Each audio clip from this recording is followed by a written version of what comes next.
이해찬 당대표 의식의 선언으로 더불어민주당 제126차 최고위원회를 속개하겠습니다. 126차 최고위원회를 속개하겠습니다. 이해찬 당대표의 발언이 있겠습니다. 저는 지난 금요일 일본의 수출 규제에 대한 현장 의견을 청취하기 위해서 반도체 산업의 자립을 이끄는 기업체를 방문을 했습니다. 현장에선 국산화된 첨단 소재를 평가하는 테스트베드를 조기에 구축해달라는 요청이 있었고, 핵심 인력 양성을 지원하고 대중소기업 간 컨소시엄을 구축해달라는 그런 요청이 많이 있었습니다. 당에서 적극 검토해서 가능한 반영이 될 수 있도록 최대한 노력을 하겠습니다. 당초 일본 당국이 수출 규제 명분으로 제기한 전략문자의 북한 반출 가능성은 100% 사실 무근으로 밝혀졌지만 아직까지 일본 측이 경제보복 수위를 낮추려는 움직임은 보이지 않고 있습니다. 오히려 한국을 안보상 우호국가에서 제외할 수 있다는 주장이 나오는 등 다음 주 일요일에 있을 일본 참여선거 이후에도 이번 사태가 장기화될 가능성이 있습니다. 상황이 매우 유동적이지만 당정청은 한일 양자 협의, 대미 외교전, WTO를 통한 문제 해결 등 다양한 외교적 해법과 함께 우리 기업의 피해를 최소화하고 하는 중장기 대응 방안을 준비하고 있습니다. 당은 일본 경제보복 대책 투기 산하의 전략분과, 산업통상분과, 외교안보분과를 구성했고 일 점검 회의를 하고 있습니다. 주단위 전체 회의를 운영할 계획이고 내일은 당청 간의 연석회를 열어 종합적 계획을 세우도록 하겠습니다. 지난 금요일 미국 하원 미 연방 하원에서 사상 최초로 한국전쟁의 공식적인 종전을 촉구하는 법안이 통과되었습니다. 미 하원의 2020년 회계년도 국방수권법안에 외교를 통한 대북문제 해결과 한국전쟁의 공식 종식을 촉구하는 결의조항이 추가된 것입니다. 휴전 66년 만에 미 연방의회가 한반도 종전선언을 공식 지지했다는 점에서 큰 의의가 있습니다. 특히 우리 당과 정의당, 바른미래당 의원님들이 미국 내 평화단체가 추방적으로 협력해서 얻어낸 결실입니다. 이 법안으로 트럼프 정부의 대북 협정에 미온적인 입장을 보여온 미 의회의 수단적인 협력에 물꼬를 트는 전환점이 되기를 기대를 하겠습니다.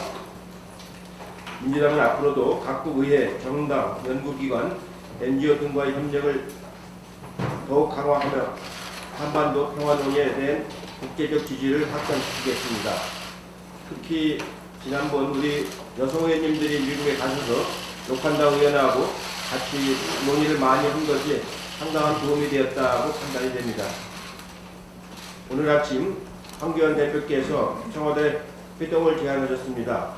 황교안 대표는 실질적인 논의가 가능하다면 어떤 회담이라도 수용하겠다고 밝히셨습니다. 사실상 대통령님과 5당 대표 회동을 수락하신 것으로 보이며 환영하는 바입니다. 지금이라도 대통령님과 여야 5당 대표가 함께 모여 남북미 판문점 회동, 일본의 경제보복 대응 등 국정 현안에 대해서 수당적 논의가 이루어지기를 기대합니다. 아직 상세한 말씀을 듣지는 못했는데 최대한 빠른 시일 내에 형식의 구애 없이 허심탄회 대화의 장이 열리기를 기대하겠습니다. 황교안 대표와는 지난 토요일날 약사의 정책 간담회에서도 만났고 그 전날은 광주에 있는 세계 수영 선수권대회에서도 만난 바 있습니다. 공식적인 회의에서 자주 만나서 대화를 이제 풀어나갈 텐데 좋은 결과가 나오기를 기대를 하겠습니다. 이상입니다. 네, 이인영 원내대표의 발언이 있겠습니다. 네, 자유한국당의 추경을 볼모로 한 국정 발목잡기가 도를 넘었습니다. 북한 목선 국정조사와 국방장관 해임 건의안 처리를 위해 18, 19 양일간 본회의를 요구하고 있는데 이를 받아들이지 않으면 추경 심사도 거부하겠다는 태세입니다. 마침내 추경 처리를 하지 않겠다는 본심이 드러난 것으로 판단되고 심히 실망을 금할 수가 없습니다. 정부에 대해서 비판적인 태도를 견지하는 것이 아무리 자신들에게 이익이 되고 또 자신들의 세력 결집에 도움이 된다고 해도 이래서는 안 된다고 생각합니다. 추경을 볼모로 하는 억지스러운 고집으로 그 피해는 고스란히 우리 국민이 떠안게 되었습니다. 자유한국당은 추경을 볼모로 국방, 안보를 정쟁의 도구로 삼고 정략화해서는 안 됩니다. 2005년 이후 국방장관 해임 건의안이 본회의에 상정되었고 또 표결까지 간 사례는 단 한 번도 없었습니다. 17대 국회 이후에는 국방 안보 사안의 국정조사 사례도 전무합니다. 지난 2012년 노크 귀순 때도 없었던 일입니다. 또한 지금까지 국방장관 해임과 국정조사를 동시에 요구한 사례는 전례가 없었습니다.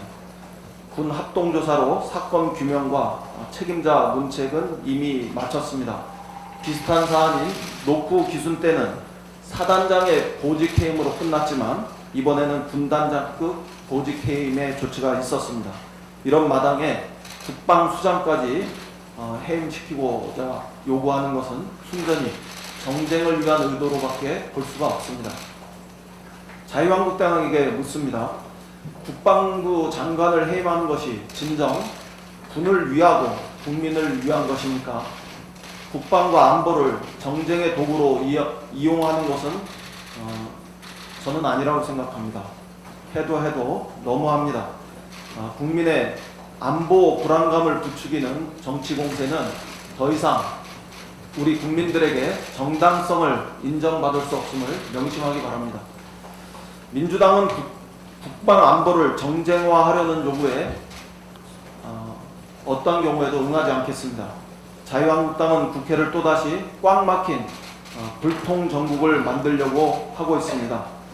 지난달에는 민생 추경과 경제 원탁 토론회를 연계해놓고 이제 와서는 다시 새롭게 북한 목선 국정조사와 국방장관 해임 건의안을 앞세워 추경을 가로막고 있습니다. 맥락 없이 추경을 무조건 삭감해야 한다는 주장으로 시급한 경제와 민생의 발목도 잡아온 지 오래입니다. 방탄 국회의 도구로 사용하는 것이 아니라면 즉시 지금의 정쟁을 멈추고 19일 추경 처리에 확실한 대답을 해주기 바랍니다. 국익과 민생 경제 앞에 여야는 따로 없습니다. 자유한국당은 통큰 정치로 대승적 결단에 임해주시길 바랍니다. 오늘 황교안 대표께서 어떠한 형식에 구애받지 않는 대표 회담을 하겠다고 말씀하신 것과 지금 자유한국당의 국회 의사일정 진행과 관련한 태도는 앞뒤가 맞지 않습니다. 더 이상 국민의 기대를 저버리지 않길 바랍니다. 일본 수출 규제와 관련해서 황교안 대표는 구체적 대안 없이 정부 탓만 해오셨습니다. 일본의 경제 보복을 두고 문제의 본질은 과거로부터 발이 묶여있는 한일 관계가 결국 오늘의 불행한 사태를 일으켰다는 것이라고 지적했습니다. 황교안 대표는 이번 사안의 본질을 우리 정부가 과거사, 즉 강제징용이나 위안부 등의 문제에 사로잡혀 있는 것이라고 지적하는 것 같습니다. 저는 터무니없는 주장이 아닐 수 없다 이렇게 생각합니다. 일본 정부의 반도체 수출 규제는 대한민국 사법권에 대한 내정 간섭에 해당합니다. 우리나라의 사법권을 지키는 것은 국회가 결코 물러설 수 없는 데드라인입니다.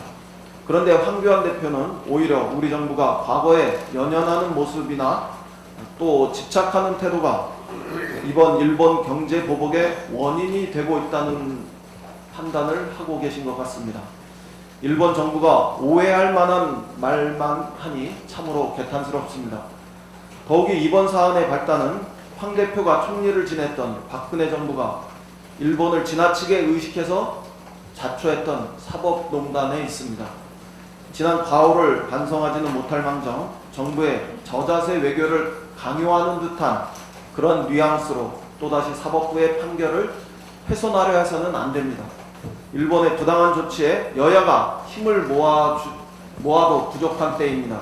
황교안 대표는 정부의 대응책을 깎아내리거나 길을 꺾으려는 말을 삼가해 주실 것을 요청합니다. 이러한 행태는 국익에 전혀 도움이 되지 않습니다. 오히려 일본 정부에게 잘못된 인식과 판단을 심어줄 우려가 있습니다. 다시 한번 황교안 대표가 백태클의 선봉장이 아니시기를 정중하게 요청합니다. 이상입니다. 네, 이어서 박주민 최고위원의 발언이 있겠습니다. 예, 우선 이인영 원내대표님 말씀에 조금 보충을 하도록 하겠습니다. 황교안 대표가 청와대와의 회동을 수용한 것에 대해서는 찬성하지만 아까 이인영 원내대표님도 말씀하셨던 것처럼 작금의 상황이 전부 다 우리 정부의 잘못인 것처럼 이야기하는 것은 굉장히 잘못된 것이라고 생각합니다. 특히 사법부의 정당한 판결조차도 문제가 되는 것처럼 얘기하는 것은 과연 헌법을 수호할 의지가 있는 공당의 대표인지 의문을 가질 수밖에 없습니다. 이인영 원내대표님도 말씀하셨지만 오히려 문제가 되는 것은 과거의 사법농단일 것입니다. 황교안 대표는 2015년에 국민 동의 없이 한일 위안부 협상 당시에 국무총리를 역임했었고, 그보다 앞선 2013년 12월에 강제징용 판결이 재상고될 무렵에 있었던 제1차 소인수 회의에는 법무부 장관 자격으로 참석을 해서 해당 사건을 전원합의체에 회부하는 것을 논의했다는 의혹을 받고 있습니다. 본인이 과거에 했었던 사법농단, 또 국민 무시 행위에 대해서 먼저 반성하는 것이 필요할 것이라고 생각합니다. 이번 주 경찰은 지난 4월 패스트트랙 지정 당시 불법 행위를 했다고 고소고발된 의원들 18명을 소환하기로 했다고 합니다. 이 중에 4명은 우리당 소속이고 1명은 정의당의 윤소아 원내대표님이신데요. 우리당 소속 의원들과 윤소아 의원님 모두 소환에 적극적으로 응한다는 입장입니다. 그러나 자유한국당 소속 13명의 의원들은 소환에 불응할 방침이라고 합니다. 자유한국당 의원들이 내세우는 불출석의 이유는 패스트트랙 지정 당시 있었던 사개특위 사보임이 불법이기 때문에 그와 관련된 수사가 먼저 이루어져야만 한다는 것입니다. 이미 사개특위에서 수차례 이야기되었지만 사보임의 적법 여부는 국회의장과 해당 정당에 따져야 할 문제임에도 불구하고 사개특위 회의를 방해한 것이 어떻게 정당화될 수 있을지 심히 의문입니다. 그리고 설사 사보임이 문제가 있었다 하더라도 그것은 경찰의 소환에 응해서 수사를 받으면서 본인에게 유리한 사항으로 이야기하면 되는 것입니다. 그럼에도 불구하고 무조건 소환에 응하지 않는 것은 국민들이 보기에 또 다른 국회의원의 특권 행사로밖에 여겨지지 않을 것입니다.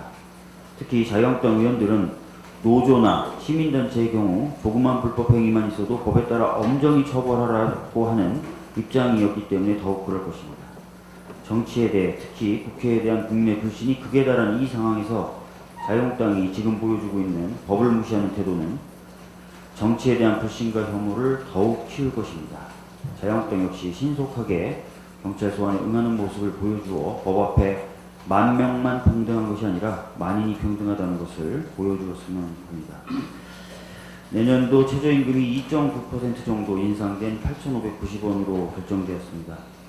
지난 2년간의 최저임금 인상은 표준적인 고용계약의 틀 안에 있는 분들에게는 긍정적인 영향을 미쳐서 저임금 노동자의 비중이 감소하는 등 임금 격차가 축소되고 상시 근로자 비중이 늘어나는 것과 같은 성과를 낳았습니다.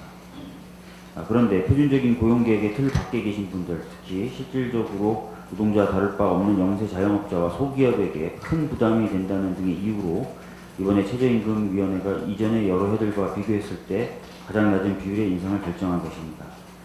최저임금위원회의 고심에 찬 결정을 존중합니다.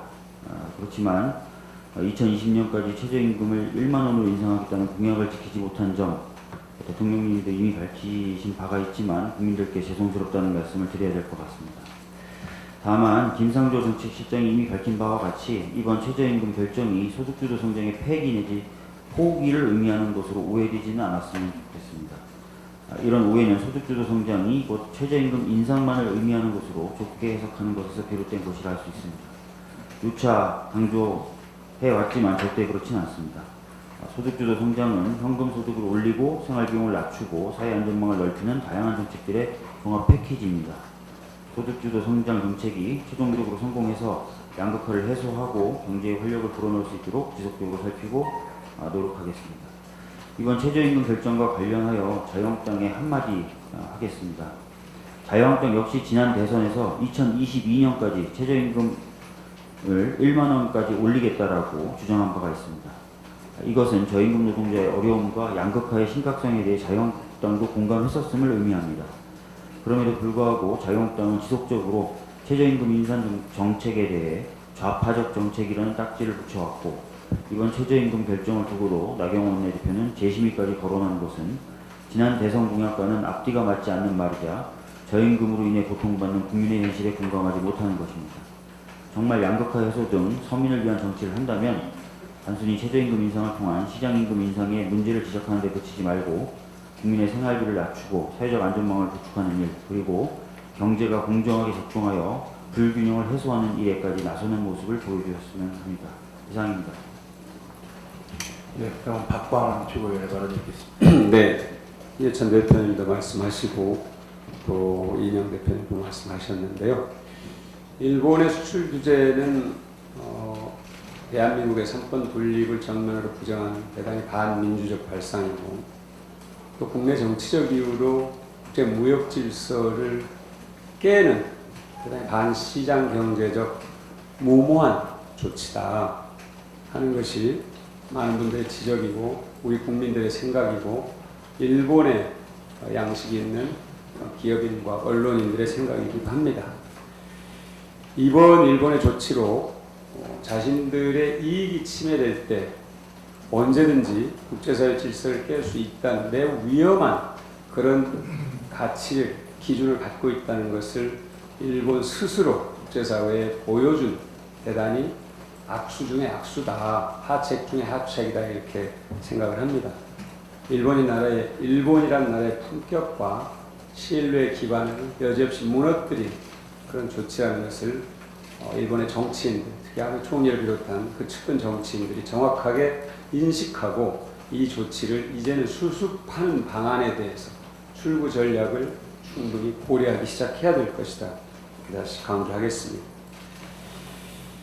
이 조치가 한일 분화라는 물론이고 세계 IT 산업에 심대한 영향을 줄 것이라는 것은 이제 국제 분석가들의 일반화된 논리가 됐습니다.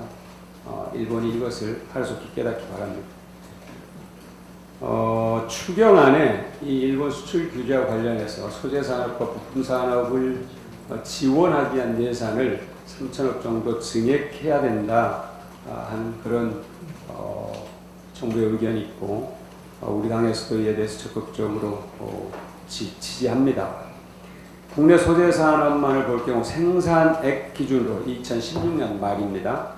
전체 제조업 1,416조 원 가운데 18%인 255조 원을 소재 산업이 맡고 있습니다. 부가가치액 기준으로는 전체 제조업 504조 원 가운데 19%인 97조 원을 소재 산업이 맡고 있습니다. 그리고 종업원 10명 이상 사업체 기준으로 전체 제조업 일자리의 11.4%를 소재 산업이 맡고 있습니다.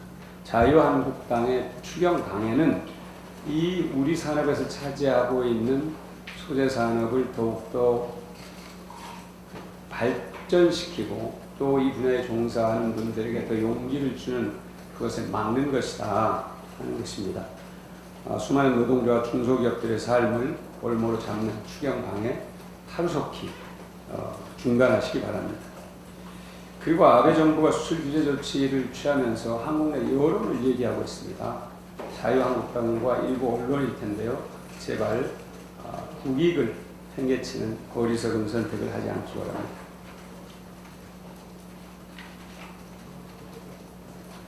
최저임금과 관련해서 2.9% 인상해서 8,590원으로 내년도 최저임금이 결정됐는데요.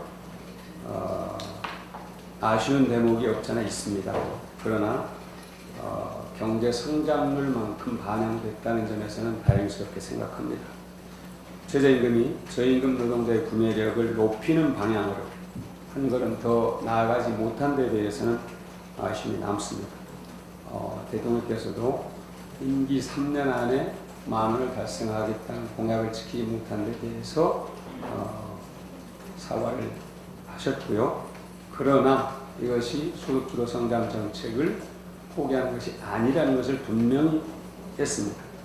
최저임금 제도가 도입된 이래 노사 한쪽이 표결에 불참한 사례가 17차례나 있었는데 이번에는 노사 공익위원 모두가 표결에 참여한 것도 의미 있는 일이라고 생각합니다. 앞으로는 정말로 이 문제가 노사와 공익위원 모두 사회적 합의를 거쳐서 결정될 수 있는 매우 중요한 토대를 마련했다고 봅니다. 이번 내년도 최저임금 결정은 끝이 아니라 시작이라고 봅니다.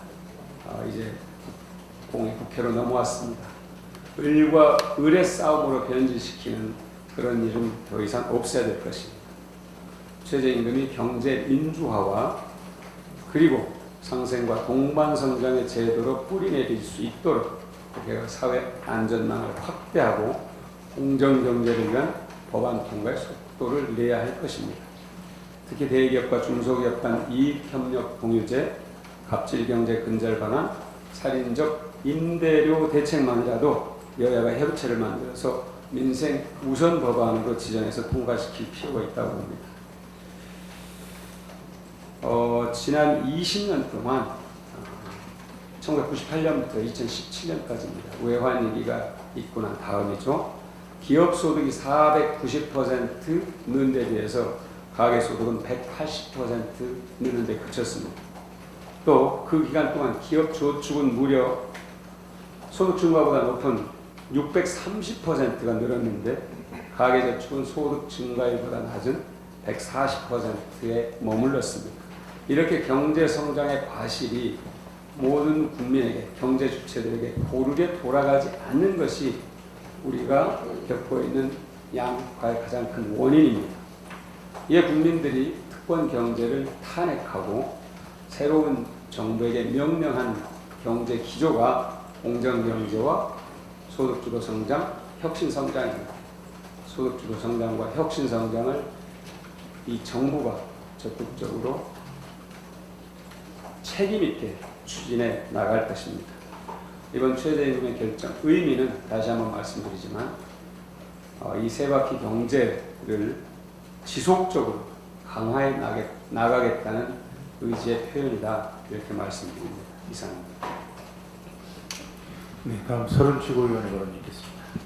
일본의 경제 보복 사태에 대해서 일본 책임이 명확하다는 사실은 전 국민이 알고 있는 사실입니다. 이로 인해 우리 경제가 어려움에 처해진 것도 사실입니다.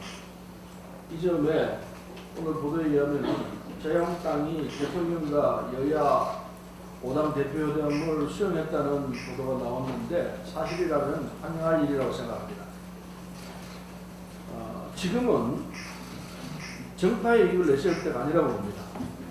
일본의 부동산 수출 규제로 국가적 어려움을 겪고 있는 상황에서 대한민국 경제와 국가 이익을 위해 국회가 초당적으로 협력해 한 목소리를 내야 할 때라고 생각합니다. 국익과 민생 문제에는 여야가 따로 있을 수 없다고 봅니다. 야당이 촉구합니다. 모든 정쟁을 중단하고 일본 수출 규제에 따른 비상상황 해결을 위해서 함께 노력해 줄 것을 당부합니다. 우선 여야가 만장일치로 일본 수출 규제 철회 촉구 결의안을 통과시켜서 대한민국 국회에 강력한 메시지를 일본에 보여줘야 한다고 생각합니다. 일본의 부당한 경제 보복에 대해서 정부, 기업, 국민이 모두 힘을 합쳐 문제 해결을 위해 노력하고 있습니다. 국회도 힘을 모아야 한다고 봅니다. 야당이 대승적이고 책임 있는 국정협조를 당부하는 바입니다. 이상입니다. 네, 김배영 최고위원의 발언 있겠습니다. 예, 지난 10일 국회에서 열린 혁신도시 관련 토론회에서 송재호 국가균형발전위원회 위원장은 추가 이전 공공기관 대상을 기존 122개 공공기관에서 200개 정도를 추가하려고 한다는 의사를 밝혔습니다. 송재호 위원장의 국가균형 발전에 대한 의지를 높이 평가합니다. 국가균형발전특별법에 따르면 수도권에 있을 필요가 명확한 공공기관이 아니라면 지방으로 이전하는 것이 법을 지키는 것입니다. 지역의 소멸을 막을 시간이 많지 않습니다. 수도권 일극 체제로는 대한민국의 미래는 없습니다. 지금 기존에 이전한 혁신도시들을 대상으로 성과평가 및 지원 방안 용역이 진행 중에 있습니다. 국토부 등 관련 부처에서는 적극적인 의지를 가지고 2차 공공기관 이전을 위한 보다 더 분명한 로드맵을 제시해야 할 것입니다. 이상입니다. 남인순 최고위원의 발언 있겠습니다.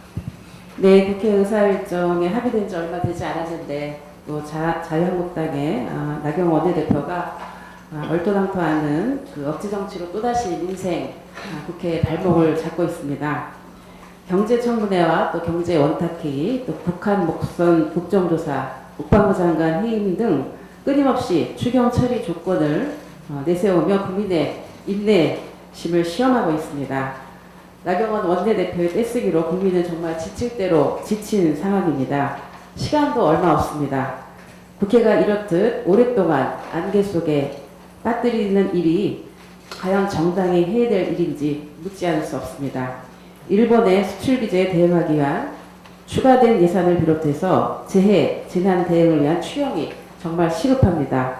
오늘도 추경 관련 종합 정책 질의가 진행되는 만큼 추경 내용을 충실히 살펴서 19일 본회의에서 반드시 처리될 수 있도록 해야 합니다. 혹시나 각종 핑계로 추경을 처리하지 않고 7월 국회로 넘겨서 패스트트랙 고소고발로 인한 경찰 소환을 막아보려는 그런 얄팍한 심산이라면 국민의 강력한 비난에 직면할 것임을 다시 한번 명심하기 바랍니다. 네, 저도 최저임금 인상과 관련해서 한 말씀 드리겠습니다. 네, 이 최저임금 결정이 소폭으로 되면서 많은 좀 아쉬움이 있긴 합니다. 그리고 또 결정 과정이나 이런 부분에 있어서도 또 합의 정신이 좀 더 있었으면 어땠을까 하는 그런 아쉬움도 있습니다.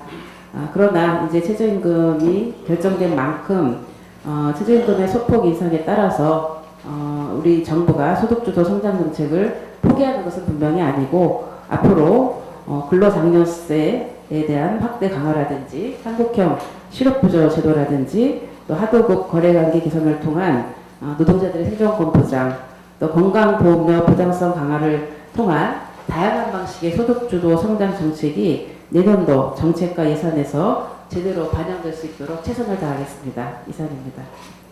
네, 다음은 이수진 최고위원의 발언 있겠습니다.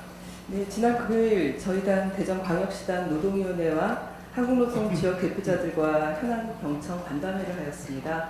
그 자리에서 자치단체 및 지방 공기업 비정규직의 더딘 정규직화에 대한 문제 제기, 또 무기계약직들의 열악한 처우 개선 요구, 낮은 최저임금 인상률에 대한 질책을 들었습니다. 아쉽지만 소득주도 성장 정책의 지속과 저임금 노동자들에 대한 정부 차원의 지원과 사회 안전망 확대를 위해 최선을 다하겠다는 말씀을 올립니다. 대기업들도 사회적 책임에 최선을 다해야 할 것입니다. 매일 출근하는 일터에서 아파하고 상처 입고 직장 내 괴롭힘으로 힘들어하는 사람들이 의외로 아주 많습니다. 안타까운 일이지만 저희 주변에 일하는 동료들이 직장 내 괴롭힘으로 언론에 자주 등장했던 간호사입니다. 낮과 밤이 수시로 바뀌는 3교대 근무가 대표적으로 힘들기도 하지만 부족한 간호 인력으로 장시간 노동에 내몰리고 있습니다. 한치의 실수도 용납되어서는 안 되는 병원 현장에서 한 사람이 두세 사람의 역할까지 해내다 보니 병들고 아파하고 있습니다. 비단 간호사만의 이야기는 아닙니다. 은행, 백화점, 통신 등 다양한 서비스 영역의 노동자들이 자리하고 있습니다.